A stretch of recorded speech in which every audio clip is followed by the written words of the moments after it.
တက်တွေအားလုံးပဲမင်္ဂလာပါခင်ဗျာဒီနေ့ညအတွက်ကြက်တိထစရာတရေစက်လန်ကောင်းလေးတစ်ပုဒ်ကိုပြင်ဆက်ပေးမှာဖြစ်ပါတယ်ခင်ဗျာ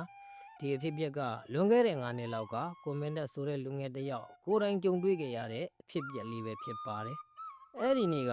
မိုးရီတစ်ဖွဲဖွဲရွာနေပြီးကောင်းကင်တစ်ခုလုံးလဲမဲမောင်လို့နေခဲ့ပါတယ်ကွန်မန့်တက်တစ်ယောက်အလုပ်ကိစ္စနဲ့နေမျိုးတစ်ခုကိုကားမောင်းထွက်ပြီးအသွားလမ်းမှာကားကရိုးရရဆိုလိုထိုးရသွားခဲ့ပါတယ်အဲ့ဒီအချိန်ကည9နာရီလောက်ရှိနေပြီဖြစ်ပြီးလမ်းကလည်းလူပြက်တဲ့တော်လန့်ဖြစ်နေတော့ကိုညီမက်တူဆိုလို့အရှိန်အောင်တော့မမြင်ရပါဘူးဖုန်းကိုထုတ်ကြည့်လိုက်တဲ့အချိန်မှာလဲလိုင်းကလုံးဝမရှိမနေဘူးဖြစ်နေတော့တယ်ဗျကားကိုပြင်ဖို့စူးစမ်းပေမဲ့အစင်မပြေတာနဲ့အနီးအနားမှာကိုညီတောင်းစရာအိမ်လေးများရှိမလားဆိုပြီးကားပေါ်ကဆင်းကလမ်းလျှောက်ရှာကြည့်ခဲ့ပါတယ်အဲ့ဒီချိန်မှာမိုးကလည်းတေးထန်စွာရွာတွန်းလို့နေပါတယ်ဒီလိုနဲ့ရှာရင်းနဲ့ခလန်းလန်းကတစ်ပင်အုပ်တွေကြားထဲမှာမီးအောင်မင်းလေးတစ်ခုကိုလှမ်းမြင်လိုက်ရပါတယ်ဝန္တာအားရနဲ့အဲ့ဒီမီးအောင်ရှိတဲ့စီကိုခတ်တုတ်တုတ်လေးရှောက်သွားခဲ့ပါတယ်အနီးနားကိုရောက်သွားတော့အဲ့ဒါကအိမ်ဟောင်းကြီးတစ်လုံးဖြစ်နေတာကိုမြင်တွေ့လိုက်ရပါတယ်ဒါပေမဲ့အိမ်ကြီးကတော်တော်လေးကိုဟောင်းနှံ့နေပြီးခြံဝန်းတစ်ခုလုံးလည်းခြုံနေပိတ်ပေါင်းတွေထူထပ်လို့နေပါတယ်အိမ်ကြီးကိုကြည့်ရတာလူနေတဲ့ပုံစံနဲ့တိတ်တော့မတူဘူးဗျာဒါပေမဲ့အပေါ်ရက်ကပြတင်းပေါက်တစ်ခုမှာတော့ဖျောင်းနိုင်မီးအောင်လိုမျိုးမင်ကုတ်ကိုအလင်းရောင်လေးတစ်ခုကိုတော့မြင်တွေ့ရပါတယ်ကိုမင်းတန်လည်းမိုးကရမ်းရွာနေတာကြောင့်ခြံတကားကိုတွန်းဖွင့်လိုက်ပြီးအိမ်ရှိအဖီအောက်ကိုဝင်ရောက်ခိုးလုံလိုက်ပါတယ်ပြီးတော့အိမ်တကားကိုခက်နာနာလေးခောက်လိုက်တယ်ဗျအင်ရှင်တို့အကူကြီးလေးနည်းနည်းတော့တောင်းချင်လို့ပါဗျဒါပေမဲ့အထဲကဘာတမ်းမှပြင်မကြရပါဘူးနောက်တစ်ခါထက်ခေါက်မဲ့အလုံးမှာပဲတကားကြီးကကျွီးဆိုတဲ့အတန်ရှိကြီးနဲ့အတူသူ့အလိုလိုပွန်သွားပါတော့တယ်အထဲကလည်းအေးစိတ်နဲ့လေးအေးကြီးတစ်ချက်ကမျက်နာကိုလာရိုက်ခတ်သွားတယ်ဗျ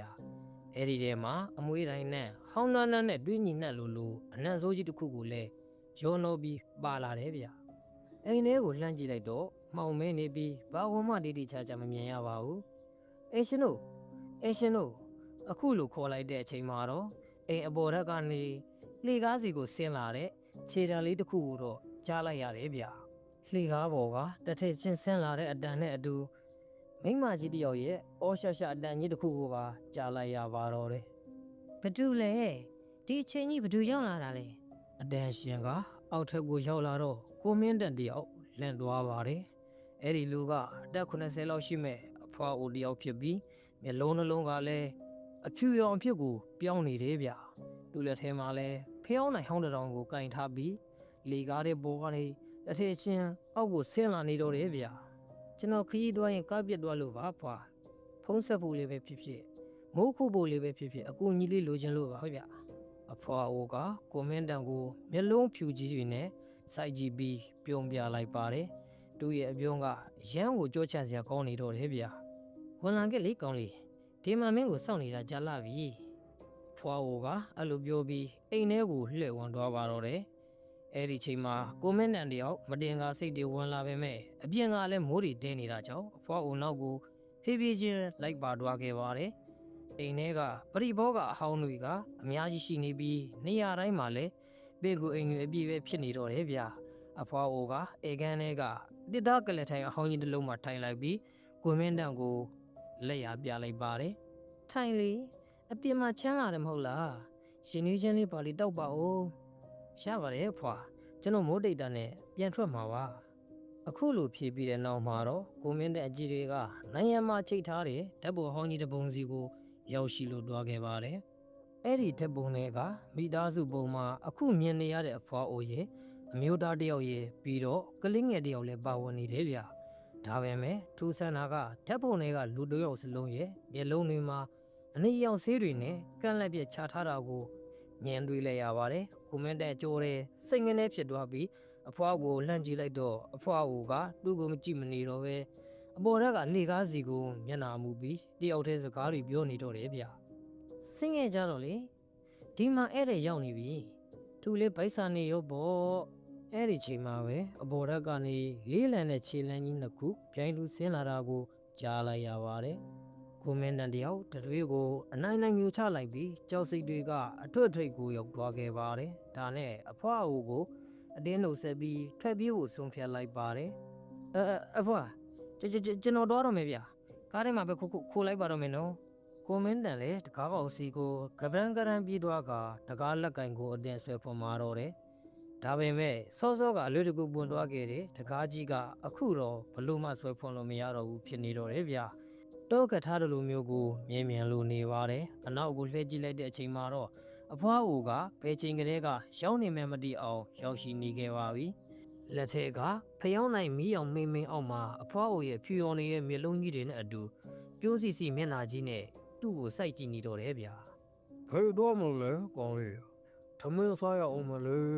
ပြောလိုက်တဲ့အတန်ကအဖွားအိုရဲ့အတန်နဲ့မဟုတ်တော့ပဲယောက်ျားကြီးတစ်ယောက်ရဲ့အော်ရှာအတန်ကြီးပါရောရှက်လို့နေပါတယ်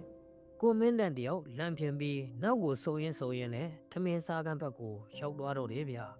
ထမင်းစပွဲပေါ်မှာလည်းပကံလုံးချက်ကိုပြစ်စစ်ထားပြီးသားဖြစ်နေတော့တယ်ဗျာ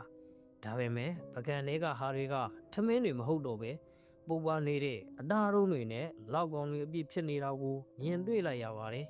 တွေ့ညီနေလို့အပုပ်နှံလို့အနက်တက်တွေကလည်းအရင်ကိုဆိုးရလုံးလို့အန်ဂျင်စိတ်တောင်ပေါ်လာနေတော့တယ်ဗျာအဲ့ဒီအချိန်မှာပဲလီကားဘော်ကနေကလေးတယောက်ရဲ့ဆူရှာရေတံလေးတစ်ခုထွက်ပေါ်လာပါတယ်ကလေးငယ်ရဲ့ရေတံနဲ့တူတစ်တားဘော်လို့ဟောင်းလေးတစ်လုံးကလီကားဘော်ကနေလိမ့်ဆင်းလာပြီးကိုမင်းနဲ့ရဲ့ချက်တော်နားမှာလာရက်သွားပါတယ်ကိုမင်းနဲ့တယောက်လီကားဘော်ကိုမဝမရဲနဲ့မော်ကြည့်လိုက်တဲ့အခါအမောင်ထဲမှာသူ့ကိုစိုက်ကြည့်နေတယ်ဖြူဖြို့မျက်နှာတစ်ခုကိုထင်းကနေမြင်တွေ့လိုက်ရပါတယ်အဲ့ဒီမျက်နှာတွေကတခြားလူတွေမဟုတ်ပါဘူးအခုနာကဓာတ်ပုံထဲမှာမျက်လုံးတွေချစ်ကန်ထားရတဲ့အမျိုးသားနဲ့ကလေးငယ်ရဲ့မျက်နှာတွေဆိုတာကိုမင်းနဲ့ချက်ချင်းတီးလိုက်ပါပြီသူတို့ရဲ့မျက်လုံးအိမ်တွေထဲမှာလဲမျက်လုံးအမဲကြောင်တွေမရှိတော့ပဲတွေစီးကြနေတာကိုပဲအထင်သာမြင်လိုက်ရပါတော့တယ်အခုတော့အဖွားအိုရဲ့အဲ့ဒီတားဖနှစ်ယောက်ရဲ့တုံးအောင်စလုံးကကိုမင်းနဲ့ကိုဝိုင်းကြည့်နေကြပြီးသူ့အနာကိုဖြည်းဖြည်းချင်းလှမ်းလို့လာနေကြပါပြီကိုမင်းတဲ့ရဲ့ခြေထောက်တွေကတုံရင်နေပြီးနောက်ဆုတ်စရာနေရာလဲမရှိတော့ဘူးဖြစ်နေတော့တယ်ဗျအနောက်မှာကပိတ်နေတဲ့တကားကြီးအရှိမကတော့တွေးစိရှင်းတွေစီးကြနေတဲ့မျက်လုံးအိမ်တွေနဲ့တရတာအဖရဲ့အဖွားအိုရဲ့နဲ့အကြိတ်ရိုက်နေပါတယ်မလုပ်ကြပါနဲ့ကျွန်တော်လွတ်ပေးကြပါနော်ကျွန်တော်ဘာမှမလုပ်ပါဘူးကိုမင်းတန်းကအတန်တွန်ရင်နဲ့အတနာခံလို့နေပါတယ်ဒါပဲမဲ့ယောက်ျားတရေကြီးကခြေလမ်းကျဲကြီးနဲ့ရှေ့ကိုတလန်းကျင်တိုးလာပြီးသူ့ရဲ့အေးဆက်လွန်းတဲ့လက်ကြီးနဲ့ကိုမန်းတန်ရဲ့ပခုံးပေါ်ကိုဆွဲညစ်လိုက်တော့တယ်ဗျာအဲ့ဒီလက်ကလူလက်နဲ့မတူပဲအေးခဲနေတဲ့ရေခဲတုံးကြီးတုံးကပခုံးပေါ်လာတင်ထားတယ်လို့မျိုးအယိုးတဲ့အထိအေးစိတ်သွားပါတော့တယ်မဲကငါနေရာမှာနေရမယ်တူပဲဘာလို့မိသားစုနဲ့အတူထမင်းလက်ဆောင်စားရမယ်ဟာဒီလိုပြောရင်းနဲ့အဖွားအိုကဇပွဲပေါ်ကပုတ်ပွားနေတဲ့အတားတုံးကြီးတုံးကိုလက်နဲ့နှိုက်ယူပြီးဦးမင်းတန်ရဲ့ပါဇက်ထဲကိုအတင်းထိုးထဲဖို့ကြိုးစားနေပါတော့တယ်ဒါပေမဲ့ဦးမင်းတန်လည်းအတင်းရုန်းကန်ရင်းနဲ့သူ့အိတ်ထဲမှာပါလာတဲ့မိချစ်လေးကိုတတိယသွားပါတော့တယ်ဒီတိုင်းဆိုရင်တော့ငါအတေးပဲဆိုပြီးအာဂုံတုံးကအဖွားအိုကိုတွန်းထုတ်လိုက်ပါတယ်ဘေးနားမှာရှိနေတဲ့ကလကအဟောင်းကြီးစီကိုတွားပြီးမိချစ်နဲ့ရှို့ပလိုက်ပါတော့တယ်ဖုန်တွေတက်နေပြီး၆တွေ့နေတဲ့ကလကကြီးကဟုံကနေဆိုပြီးမိတွေအရှိန်အဟုန်နဲ့တောက်လုံးသွားပါတယ်ပူတယ်ပူတယ်မိကိုဖေးချပါတေးတွန်းအောင်စလုံးကမိတော်တွေကိုမြင်တော့တုံလုံးချောက်ချပြီးအနောက်ကိုဆုတ်သွားကြပါတယ်အဲ့ဒီအခွင့်ရုပ်ကိုတုံးပြီးကိုမင်းတန်ကအိမ်ဘေးကပြတင်းမော့တစ်ခုစီကိုအပြေလာတော့ပြီးမှန်တွေကိုထိုင်ကုန်နဲ့ရိုက်ခွဲလိုက်ပါတယ်မှန်ကွဲစတွေကြားတဲ့ကနေကိုမင်းတန်အပြင်ကိုခွန်ချလိုက်တဲ့အချိန်မှာပဲအနောက်ကနေကလေးတရေလေးကသူ့ရဲ့ခြေထောက်ကိုလန်ဆွဲလိုက်ပါတယ်ကိုမင်းတန်မြေကြီးပေါ်ကိုပြုတ်ကျသွားပေမဲ့အာတင်ပြီးခြေထောက်ကိုယုံကန်ကကားရှိတဲ့လမ်းမကြီးစီကိုမိုးတဲလီထဲမှာပဲအတက်လူပြီးပြေးရပါတော့တယ်လမ်းမပေါ်ရောက်ခါနေမှာပဲနောက်ကနေခြေတံတွေကကပ်ပါလာတော့မှရှိနေသေးတယ်ဗျမင်းပြေးလို့မလွတ်ပါဘူးလှုပ်ချင်အောင်လှုပ်ပြီးမင်းအခုလိုပြေးလို့ရမယ်လို့မင်းကထင်နေတာလား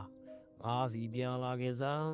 ကိုမင်းနံကားနာကိုရောက်တော့တုံရင်နဲ့တော့ကိုဖွန်ပြီးကားတဲ့ဝင်ကဆက်ကိုနှိုးလိုက်ပါတယ်ကံကောင်းကျင်တော့ခုနကဘလို့မှနှိုးမရတယ်ကားဆက်ကအခုတော့တစ်ချက်ထဲနဲ့ဝုန်းကနေစုနှိုးသွားပါတယ် ကိုမင်းတန်လဲနောက်ကိုလှည့်မကြည့်တော့ပဲကားကိုအရှိန်ကုန်နှင်းပြီးအဲ့ဒီနေရာကနေမောင်းထွက်လို့လာခဲ့ပါတယ်ကားမှန်ကနေနောက်ကြီးမှန်ကိုတစ်ချက်လှမ်းကြည့်မိလိုက်တဲ့အခါမှာတော့လမ်းလေပေါ်မှာရက်နေတဲ့ဖြူဖြိုးဖြိုးမိသားစု၃ယောက်ကိုမိုးရီထဲမှာခရီးရေးလေးမြင်လိုက်ရသေးတယ်ဗျာသူတို့ကကိုမင်းတန်ကိုလက်ပြနှုတ်ဆက်နေတယ်လို့မျိုးဒါမှမဟုတ်နောက်တစ်ခေါက်ပြန်လာဖို့ခေါ်နေတယ်လို့မျိုးအမှုအရာနဲ့စိုက်ကြည့်နေကကြံရက်ခဲ့ပါတော့တယ်ကိုမင်းတန်တယောက်ကားကိုရှင်ကုန်နှင်းပြီးမောင်းလာကမြို့ထဲကိုရောက်တဲ့အထိနောက်ကိုပြန်လှည့်မကြည့်ရဲခဲ့ပါဘူးမြို့ထဲကလူစီကားတဲ့မိဘတစ်ခုအောက်ကိုရောက်တော့ပါပဲတက်ပြင်းချနိုင်ပြီးအတက်ကိုဝဝရှုံနိုင်တော့တယ်ဗျာတော်လေးတာပေါ့ငါလွတ်လာပြီတကယ်ပဲငါလွတ်လာပြီအခုလိုကိုရေရန်စိတ်ကိုလျှော့ချလိုက်ပါတယ်ဒါပေမဲ့ထူးဆန်းတာကမြို့ထဲရောက်နေတာတော့သူ့ကားထဲမှာစောကအင်ကြီးတွေမှာရခဲ့တဲ့ပုံနှံကြီးကပြုံမတော့ပဲတစ်ချက်နှာခေါင်းနဲ့ပြန်တိုးဝင်နေတာပါကိုမင်းတန်လဲကားမှန်တွေကိုအကုန်ချပြီးလေးဝန်အောင်လုပ်လိုက်ပြင်မဲ့အဲ့ဒီအပုံနှံကြီးကပို့ပြီးပြင်းထန်လာနေလို့ဖြစ်နေတော့တယ်ဗျအိမ်ရောက်တော့မိုးကလည်းတိတ်သွားပြီးကိုမင်းတန်ရေချိုးခန်းနဲ့ဝင်ပြီးကိုလက်တက်စင်ဖို့မှန်ရှိမှရက်လိုက်တဲ့အချိန်သူ့ရဲ့ပခုံးပေါ်မှာစောကယောက်ျားတရေကြီးဆွေးညစ်ထားတဲ့လက်ရာကြီးကမဲမောင်ပြီးထင်ကြံခဲ့တာကိုမြင်တွေ့လိုက်ရပါတယ်အဲ့ဒီလက်ရာကရိုးအညုံမေးဆွဲတာမျိုးမဟုတ်ပဲအတားလေးကိုအယုတ်တီအိတ်စိန်သွားစေတဲ့ဝေဒနာတွေကိုပေးနေတယ်လို့မျိုးဖြစ်နေပါတယ်ကိုမင်းတန်တယောက်ကြောလန်းနဲ့အဲ့ရပေါ်မှာလှည့်ချလိုက်ပြီးအိပ်ပြီးအောင်စူးစမ်းနေတော့သူ့ဖုန်းထဲကိုအတန်တစ်ချက်မီလာတယ်ဗျမင်းတစ်ခုခုမေးကြံခဲ့တယ်နော်ကိုမင်းတယောက်မျက်လုံးလေးပြူသွားပြီးငါဘာမေးခဲ့လဲဆိုပြီးစဉ်းစားနေတော့မှပဲသူကားရဲ့အနောက်ခန်းစီကနေချောဆိုတဲ့အတန်ကိုကြားလိုက်ရတယ်ဗျအဲ့ဒီအတန်ကစောကကလေးတရက်ဆိုခဲ့တဲ့တစ်သားဘောလုံးလေးကကျမ်းပြင်ပေါ်ကိုလိမ့်နေတဲ့အတန်မျိုးဖြစ်နေပါတယ်သူအားတင်းပြီးအပြင်ကကားစီကိုပြတင်းပေါက်ကနေလှမ်းကြည့်လိုက်တော့ကားရဲ့နောက်ခန်းမှမြတင်းပေါက်ပေါ်မှာ